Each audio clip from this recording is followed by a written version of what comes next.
ان ربک هو یفصل بینہم یوم القیامت فیما، اور پھر قیامت خالی وہی نہیں ہے جو اس دنیا کے بعد ہوگی. قیامت کبریٰ وہ حق ہے، قیامت صغریٰ بھی ہے، قیامتوں میں سے گزر رہے قیامتیں اس زمین پر آتی رہتی ہیں، وہ قیامت صغریٰ علماء نے ان کو نام دیا، چھوٹی قیامتیں. زمین کتنی مرتبہ تباہ ہوئی، زمین کے کچھ حصے کتنی مرتبہ تباہ ہوئے، اور قیامت کی جو علامات بتائی ہیں وہ ان جگہوں پر جگہ جگہ چھوٹے پیمانے پر یہیں اسی دنیا کے اندر سب وہ پوری اترتی ہیں، فٹ ہوتی ہیں. قومیں ان کے فیصلے ہو جاتے ہیں قوموں کے، یہاں پر یہ ان قوموں کی قیامت ہوتی ہے کہ تمہارا فیصلہ کر دیا گیا یہاں اسی دنیا کے اندر، وہ آخرت میں تو ہوگا آخری فیصلہ. تو یہ فیصلہ کر دیا گیا، یہ ان کی قیامتیں ہوتی ہیں. تو یہاں بھی وہ دن آئے گا کہ جب تمام انسانیت اکٹھی ہو جائے گی حق کے اوپر اور باطل چھٹ جائے گا. وہ دن یہاں پر ان کے لیے قیامت کا ہوگا، یہاں ارضی قیامت کا، کہ جس معاملے میں تم اختلاف کرتے رہتے ہو چھانٹ دیا گیا. مثلا یہاں پر یہ ایک یقینی خبر ہے، آپ میں سے زیادہ تر کو اس کی تفصیلات اور ثبوت بھی معلوم ہے کہ یہ یہاں ایک بڑی قوم جو ہے وہ پوری بحیثیت مجموعی ایمان میں داخل ہوگی. اب وہ بڑی قوم جب ایمان میں داخل ہوگی، 1 ارب کی تعداد آئے گی تو ساری دنیا کو لیڈ کرے گی، بھی امامت کرے گی. تو یہ جو پچھلا حصہ ہے اولین جو کہلاتے ہیں وہ آخرین ہوں گے. یہ جو پچھلا حصہ ہے اولین کا، جن کی وجہ سے قرآن نے کہا جب تم پیٹ پھیر لو گے اپنی ذمہ داریوں سے تو پھر اللہ ایک دوسری قوم کو لے کر آئے گا. امت تو قیامت تک رہنی ہے نا. امت وہ نہیں ہے جس کے لوگ صرف نماز پڑھتے ہوں، امت وہ ہے جو باقی دنیا کو لیڈ کرتی ہو. لیڈرشپ کا رول، نماز پڑھنا دوسری چیز ہے، نماز کے اندر ایک امام ہوتا ہے. ایسے ہی جو ذمہ داریاں دی گئیں وہ صرف اپنی ذاتی تم اگر کر رہے ہو تو وہ تمہاری اپنی الگ کی نماز ہے. قوموں کو لیڈ کر رہے ہو تو امامت ہے. جب یہ ختم کر دیں گے تو اللہ دوسری قوم کو لائے گا. اس لیے کہ قرآن تو یہ اللہ کا پیغام تو ساری انسانیت کے لیے آیا تھا، تمہارے خالی اپنے عمل کرنے کے لیے آیا تھا. تو پھر وہ دوسری قوم کو لائے گا. اب ان کی وجہ سے یہ ایسا ہوا جیسے یہ معزول ہو گئے، وہ آ گئے، وہ ذمہ داری اپنی ادا کریں گے امت کی حیثیت سے. ان میں تو باقاعدہ اختلاف ہوگا، تفرقہ ہوگا، ہو سکتا ہے بہت سی باتوں میں، اس لیے کہ وہ ان میں سے ساری چیزیں ڈسکارڈ کر دیں گے، بہت سی وہ چیزیں ختم کر دیں گے، ڈسکارڈ کر دیں گے کہ اس کا کوئی تعلق نہیں اسلام سے. یہ اس فرقے نے بنا رکھا ہے عقیدہ، یہ اس نے بنا رکھا ہے، یہ اس نے بنا رکھا ہے، اس نے بنا رکھا ہے، ان کا اسلام سے کوئی تعلق نہیں. تو یہ ہو سکتا ہے ان میں سے ہر ایک جو ہے وہ ان کو یہ جو اتنی بڑی تعداد آئے گی جو ان سے بہت زیادہ بڑی تعداد میں ہوگی، وہ ان کو ہی نہ مانے کہ ان کا ایمان درست ہے، یہ کوئی ایمان والے ہیں، اور وہ ان کی پرواہ نہیں کریں گے اور دنیا کے اندر لیڈ کریں گے. اتنی بڑی تعداد ایک ساتھ آئے گی تو لے کر جائے گی. تو یہ جب وہ آئیں گے تو پھر یہ ان کی قیامت ہوگی کہ فیصلہ ہو گیا کہ اللہ کی طرف سے اتنی بڑی تعداد آ گئی. اولم یہدی لہم کم اہلکنا من قبلہم من القرون یمشون فی مساکنہم ان فی ذلک لآیات افلا یسمعون. کیا اس سے ہدایت نہیں ملی، اس سے انہیں رہنمائی نہیں ملی کہ دیکھتے ہیں آثار جگہ جگہ کتنی قیامتیں برپا ہو چکی ہیں، کتنی قومیں ہلاک ہو چکی ہیں، کتنی بستیاں ہلاک ہو چکی ہیں. تم تاریخ میں نہیں دیکھتے، تم آرکیالوجی میں نہیں دیکھتے، اس سے بھی تمہیں ہدایت رہنمائی نہیں ملی. تم ان کے ٹھکانوں میں سے گزرتے ہو اور جاتے ہو اور دیکھتے ہو، وہ سارے جو ہیں وہ آرکیالوجی کے وہ کھنڈرات جتنے ہیں.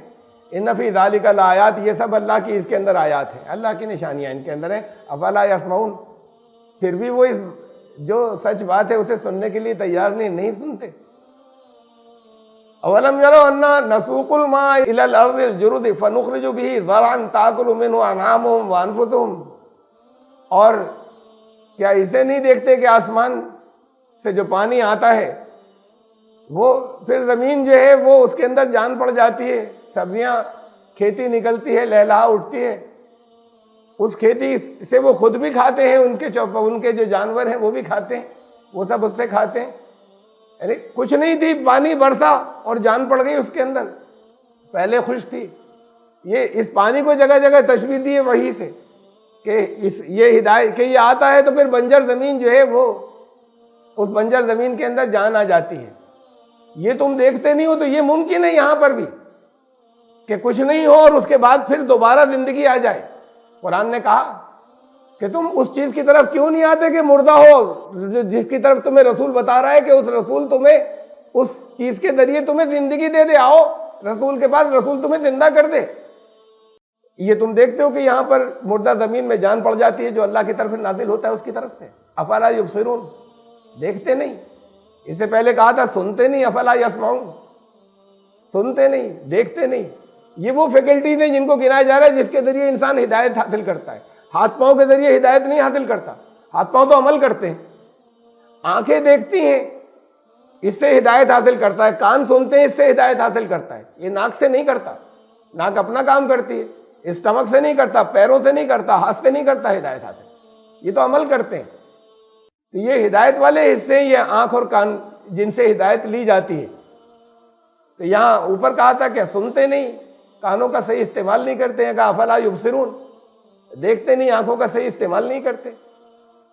وَيَقُولُونَ مَتَىٰ هَٰذَا الْفَتْحُ إِن كُنتُمْ صَادِقِينَ، ان باتوں سے بے خبر مست ہیں، حالات کیا جا رہے ہیں، تم کس تباہی کی طرف جا رہے ہو۔ یہ دنیا کی قوموں کی امامت کرنی تھی، پچھڑ گئے، ہوش نہیں ہے، تو پھر تمہارے لیے سزا کا دن ہوگا، تو یہ پوچھتے ہیں کب ہوگا۔ وَيَقُولُونَ مَتَىٰ هَٰذَا الْفَتْحُ إِن كُنتُمْ صَادِقِينَ، بات تمہاری سچی ہے تو کب آئے گی فتح، وہ کب ہوگا۔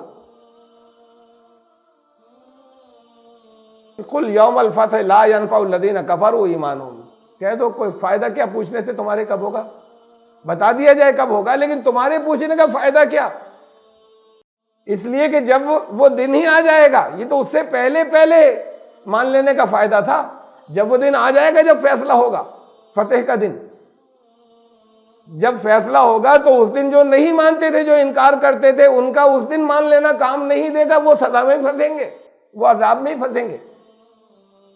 میں تو آپ کو اس کا یہ قرآن ہر دور میں اپنی سچائی ثابت کرتا چلا جاتا ہے، ہر دور کے حالات سے بات کرتا ہے۔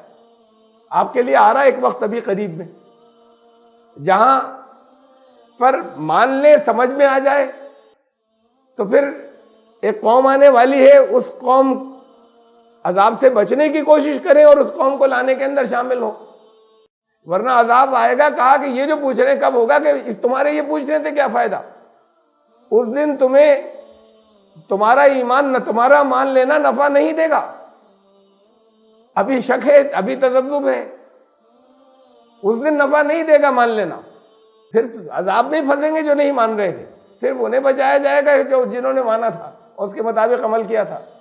لا ينفع الذین کفروا ایمانہم ولا هم ينذرون، ان کو مدد نہیں پہنچ سکے گی کبھی، جو اس دن کہ اچھا ہاں یہ تو ٹھیک کہتے تھے، یہ ہو گیا، یہ آ گیا، یہ ٹھیک کہہ رہے تھے، تو اس دن نفع نہیں دیا جائے گا، اس دن تو سزا میں پھنسیں گے ان کے ساتھ۔ میں نے پہلے بہت مرتبہ یاد دہانی کرائی ہے نا اس کی، سورہ اعراف کے اندر جو بنی اسرائیل کا وہ گروپ تھا جو مچھلی والوں، اصحاب السبت کے نام سے جسے قرآن نے کہا ہے، سنیچر والے اصحاب السبت، سیٹرڈے کا دن اللہ نے مقرر کیا تھا کہ اس دن صرف بندگی یا عبادت یا مناسک اپنے ادا کریں گے، کوئی دنیاوی کاروبار کا اپنا پرسنل نفع کا ادھر ادھر کا کوئی کام اور نہیں کیا جائے گا، یہ ان کی شریعت کے لیے مقرر کیا تھا۔ ان میں سے ایک بستی کا قرآن نے سورہ اعراف میں 7ویں سورت میں حوالہ دیا ہے کہ اس میں سے پھر وہاں وہ مچھلی، ساری ان کی اکانومی مچھلی پالن کے اوپر تھی، اللہ کی طرف سے آزمائش آئی کہ مچھلیاں صرف سنیچر کو ہاتھ آتی تھی، باقی غائب ہو جاتی تھی، تو وہ پھسل گئے لوگ، اور پھر طرح طرح کے انہوں نے ہیلے نکالے سیٹرڈے کو مچھلیاں پکڑنے کے۔ وہ یہ کرتے تھے کہ فرائیڈے کو جال پھیلا دیتے تھے سارے میں بڑی دور تک، اور اس کے بعد پھر وہ مچھلیاں پھنس جاتی تھی تو سنڈے کو جا کے لے آتے تھے اسے، اتوار کے دن، انہوں نے کہا ہم نے سنیچر کو نہیں پکڑی، طرح طرح کے انہوں نے ہیلے نکالے اس میں، یہ ڈیفیٹ کر رہے ہیں اللہ کے قانون کو، تو اللہ نہیں جانتا کیا یہ اس سے بچنے کے کہ یہ آپ جو کر رہے ہیں کہ ہم بچ گئے۔ طرح طرح کے ہیلے زکوٰۃ میں نکالتے ہیں، طرح طرح کے ہیرے سود میں نکالتے ہیں، اللہ کو نہیں معلوم کہ یہ کدھر سے نکل کر اور کیا کر رہے ہیں، تو وہ نہیں جانتا کہ اسے ڈاج دے پائیں گے۔ تو وہاں پھر یہ ہوا کہ دو گروپ، کچھ لوگ تھوڑے سے تھے جو عمل کرتے رہے، اور اس دن وہ کوئی دنیاوی کاروبار نہیں کرتے تھے، وہ اس امتحان پر پورے اترے، لیکن پھر بعد میں ان لوگوں میں بھی دو گروہ بن گئے، ڈویژن ہو گیا، اور آپس میں بحثیں ہوتی تھی۔ ایک کہتا تھا کہ ہر وقت اللہ اللہ کرو، یہ تم کیا کرتے ہو، دوسرے سے کہتا تھا تم جا کے تمام یہ دوسروں سے سب باتیں کرتے رہتے ہو، اور وہ یہ تھے کہ وہ لوگوں کو اپنی فرائض ادا کرتے تھے، اور اس کے بعد نکل کھڑے ہوتے تھے، لوگوں کو روکنے کی کوشش کرتے تھے کہ یہ مت کرو، تم یہ خلاف ہے اللہ نے جو کچھ حکم دیا ہے اس کے۔ یہ کہتے تھے تم اللہ اللہ کرو نا، یہ تو وہ لوگ ہیں جنہیں اللہ عذاب دینے والا ہے، تم ان کے پیچھے کیوں پڑے ہو؟ انہوں نے جواب دیا کہ 2 ریزن ہیں. پہلا ریزن تو یہ ہے کہ ہم اللہ کو حساب دے سکیں کہ ہم نے اپنی کوشش کی تھی، اور دوسرا ریزن یہ کہ شاید کچھ لوگ مان بھی جائیں اس میں سے، ہم اس لیے کرتے ہیں. پھر اللہ کا عذاب آیا اور اللہ نے کہا کہ اس میں سے صرف ہم نے بچایا، ان لوگوں کو بچایا جو دوسروں کو برائی سے روکنے کے لیے لگے ہوئے تھے، اور وہ جو دن رات اللہ اللہ کرتے تھے ان سب کو عذاب میں پکڑا. پورا نہیں کیا تو امت نہیں رہے. کہتے ہیں کب ہوگا یہ؟ جس دن یہ فتح آئے گی تو اس دن انکار کرنے والوں کو کوئی فائدہ نہیں ہوگا. یہ فتح ان کے کام نہیں آئے گی. وَلَا هُمْ يُنذَرُونَ، ان کو کوئی مدد نہیں مل پائے گی، کوئی اور مہلت بھی نہیں ملے گی. وَأَعْرِضْ عَنْهُمْ وَانتَظِرْ إِنَّهُمْ مُنتَظِرُونَ. جب تمہاری یہ فرمایا جب حجت پوری ہو جائے، خوب سمجھا چکے، اور سمجھانے میں دعوے نہیں تھے، سمجھانے میں ثبوت ہیں، ثبوتوں سے بتا چکے. تو دین پہنچانا جب قوموں کو ہے، چاہے یہاں افراد کو ہے، چاہے یہاں گروہوں کو ہے، اور چاہے ان واقعات کا جو آگے آنے والے ہیں، جب ثبوتوں سے بتا چکے اور خوب سمجھا چکے تو کہا اب جو نہیں مانتے ان کے پیچھے وقت ضائع مت کرو. شاید پھر اور دیکھ لیں جن پر حجت پوری ہو چکی. یہ فیصلہ ایک جگہ نہیں، قرآن نے بہت جگہوں پر کیا ہے. پھر چھوڑ دو ان کو، ان کے حال پر چھوڑ دو. فَأَعْرِضْ عَنْهُمْ، تو پھر اب انہیں چھوڑو. وَانتَظِرْ، اب انتظار کرو، اللہ کا فیصلہ آئے گا نا. إِنَّهُمْ مُنتَظِرُونَ، وہ اپنی جگہ انتظار کر رہے ہیں کہ دیکھے کب ہوگا. تو تم بھی انتظار کرو، تم اپنے کام میں لگے رہو. پھر انہیں چھوڑو جنہوں نے تمہیں وہاں کام کرنا ہے جہاں ابھی تم نے ثبوت نہیں پیش کی، جب حجت پوری نہیں کی ہے. حجت پوری ہو جانے کے بعد پھر پیچھے ان کو نہیں پڑا جاتا، تمہارے ٹائم اینڈ منی کی ویسٹیج ہے. تو یہ قرآن کا فیصلہ ہے کہ ان کے پیچھے مت پڑو جن کو فائنلی تم ڈیلیور کر چکے ایسے کہ سب دلیلوں کے ساتھ میں. ان کے چکر میں مت پڑو، اپنا کام آگے کرو.